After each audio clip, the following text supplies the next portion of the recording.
Let's make this delicious, ultimate seafood burger using simple ingredients: codfish, shrimps, and calamari, and a homemade spicy dill sauce which will bring it all together. This is so good that you will want another burger before you finish your first burger. Start chopping down your fish. This will be the base of your burger.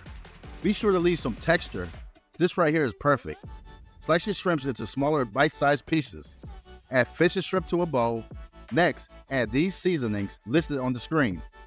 For some freshness and brightness to the burger, add some fresh dill, fresh parsley, fresh green onions, lime zest, and lime juice.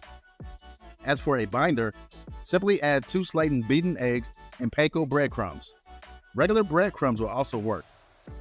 Mix all the ingredients well, flatten and gently press mixture down to the bowl, and let set in the refrigerator for about 30 minutes. This will allow all the liquids to soak into the breadcrumbs. For the spicy dill sauce, in a bowl, add sour cream, mayo, minced garlic, fresh dill, honey, lime juice, hot sauce, salt and pepper. Mix well and set in the refrigerator until ready to use.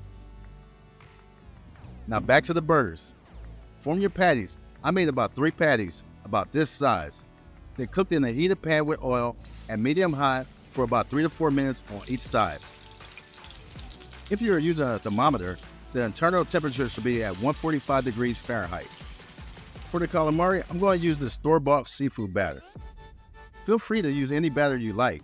Give the calamari a nice coat and fry in a pot of oil at 350 degrees Fahrenheit for 3 to 4 minutes.